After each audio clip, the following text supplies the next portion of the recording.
Boa tarde, povo de Deus, a paz do Senhor Jesus Cristo para todos. Sou o pastor Maximiliano, aqui da igreja Manancial da cidade de Além Paraíba, Minas Gerais, em mais um devocional diário, uma palavra de fé, de esperança para minha, para a tua vida. Quero te fazer uma pergunta, estou meio atrasado aí no devocional, muita correria, mas eu quero fazer uma pergunta para você. Quem abriu o Mar Vermelho? Quem que abriu? Foi Moisés? Foi Deus? Quem abriu o Mar Vermelho? Eu começo com essa pergunta aí para você.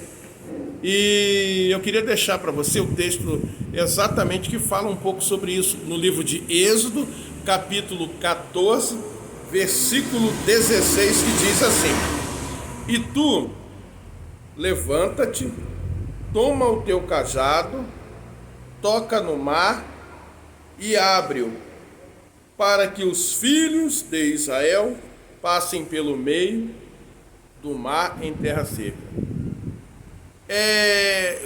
Uma coisa, irmãos, que me chama muita atenção era que toda vez que acontecia um problema no meio do povo de hebreu, no meio do povo de Israel ali, havia um problema, eles sempre depositavam aquele problema em cima de Moisés.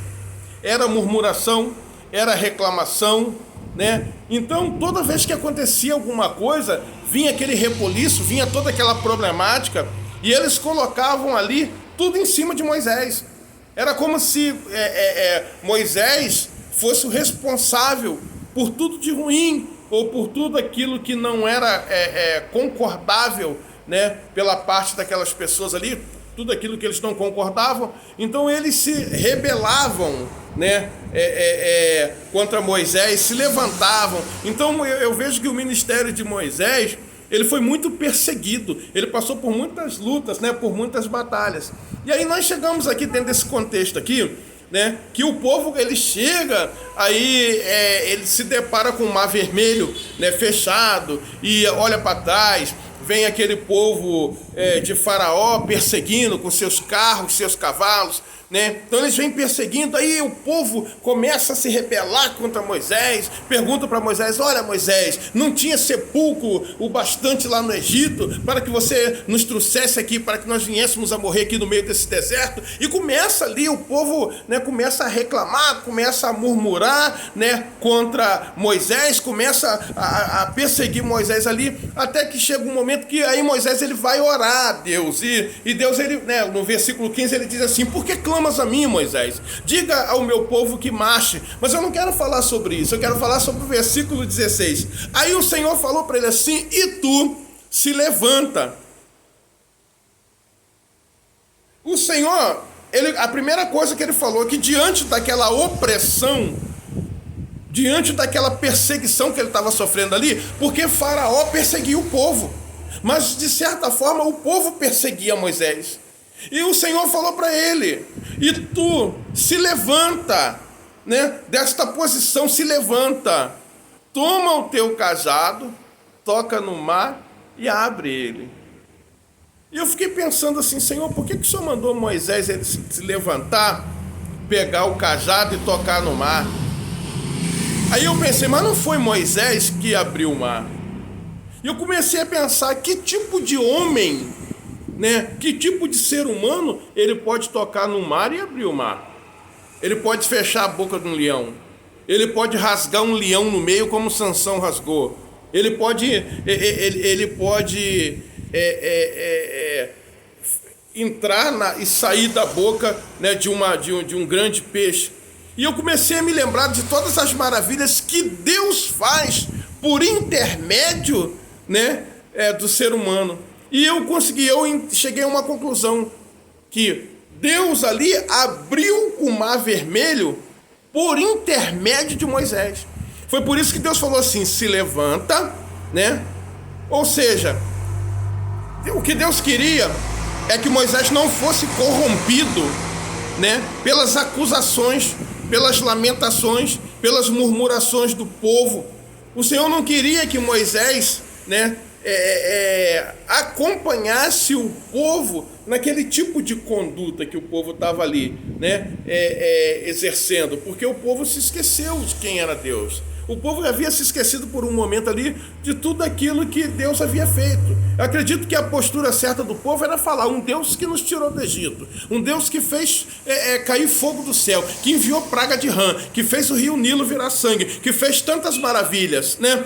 Ele não vai abrir esse mar, ele não vai fazer alguma coisa por nós. Só que o nosso problema às vezes é esse, irmãos. Né? Diante do problema, quando o problema é muito grande, quando o problema aí ele é muito grave, quando o problema ele é algo assim que nos fere, que nos machuca muito, nós nos esquecemos de quem é Deus, de quem está no controle das nossas vidas. Porque quando Deus havia tirado aquele povo ali do Egito, havia sido feita uma nova aliança com aquele povo e Deus estava no comando, tanto que profeticamente nós podemos entender isso quando nós olhamos que o Senhor se manifestava, o povo via o poder de Deus, o agir de Deus de dia, né? Deus ia à frente do povo como uma coluna de fumaça e à noite como chama de fogo. E Deus, ele era determinante, Deus, ele era preeminente, porque se a coluna parasse era a ordenança de Deus para parar.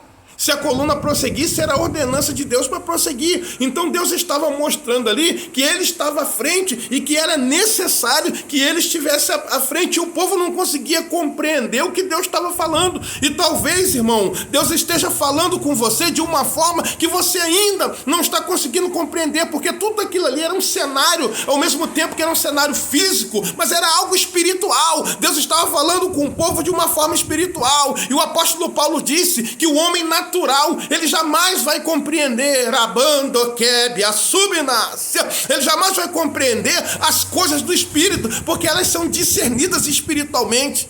Então eu quero te fazer um convite: entra no Espírito, começa a se encher da presença do Espírito, para que você possa entender as coisas espirituais, né? E ali Deus, ele estava dando todas as suas ordenanças, determinação, e o povo começa ali, né, diante daquele mar. O faraó está vindo, o povo murmura daqui, murmura dali. Deus, ele ordena a Moisés para mandar o povo prosseguir, marchar.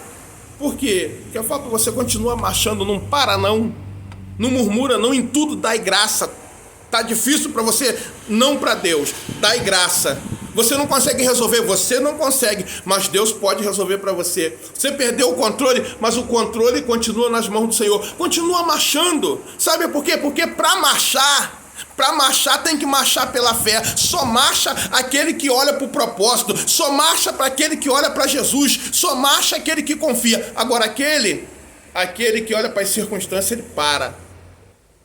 As circunstâncias, elas ocasionam muitas coisas ruins, né? Nos fazem murmurar, nos fazem temer, e o medo paralisa. Mas quem confia no Senhor, ele não se abala, como diz a palavra, é como um monte de Sião. E é momento de você continuar prosseguindo. Pode estar fechado aos olhos humanos, pode até não haver solução, podem até dizer que não existe saída, mas a tua saída é Jesus. Você está conseguindo compreender o que Deus está falando contigo? E aí Deus, ele pega e fala para Moisés assim: e você, Moisés, se levanta, não é o momento de você ficar parado, não. Faça alguma coisa. É o momento de você tomar uma atitude nova, um posicionamento diferenciado. Se levanta, pega o teu cajado. Aí eu me lembrei do cajado. O cajado é sabe aquela autoridade que Deus te deu para você prosseguir, para você avançar? Aquela unção que Deus te deu, que despedaça o jugo. É o momento de você usar essa unção. É momento. Era exatamente o que Deus estava falando para Moisés, assim: Moisés, é momento de você utilizar a autoridade que eu te dei. Você vai tocar e o mar vai se abrir, porque eu vou abrir o mar. Sabe o que eu quero dizer para você hoje? Aquelas pessoas precisavam ver Deus usando Moisés. Quanto mais perseguido Moisés era, mais Deus usava ele. Quanto mais perseguição, mais Deus levava ele no profundo. Às vezes, nós queremos ter um grau, um nível de intimidade muito profunda com Deus, mas quando vem os problemas, a gente murmura, a gente se lamenta e a gente para. E as pessoas que estão aí te perseguindo, que estão tentando te parar, que estão tentando desanimar você, elas têm que ver os sinais de Deus na tua vida. Você vai ser um instrumento que Deus vai usar para que as pessoas possam dizer, né, que realmente Deus é na vida dele, realmente Deus é na vida dela. E o Senhor falou para ele assim: se levanta, Moisés, pega o teu cajado e toca com ele nessas águas. E é um momento hoje de você se levantar dessa posição que você está, de você tomar o teu cajado, a tua autoridade que Deus te concedeu, e você tocar nesse mar aí, para Deus abrir o mar. Deus está esperando só você tomar uma atitude. Pega teu cajado, toca nesse mar, para que as pessoas possam passar. Para que as pessoas possam passar, mas elas vão olhar e vão dizer assim: ele foi um instrumento de Deus na minha vida. Ela é um instrumento de Deus na minha vida. Verdadeiramente, Deus está na vida dessa pessoa. Deus, ele está te chamando, porque através de você ele quer fazer algo grande, para que as pessoas vejam que Deus é contigo, que Deus é na tua vida. Desejo a você uma semana abençoada. Desejo a você aí muita paz, muita graça, que o Senhor possa estar abençoando grandiosamente, poderosamente a sua família. Amém? Eu sou o pastor Maximiliano, aqui da Igreja Manancial, da cidade de Além, Paraíba, em mais um devocional diário. Amém?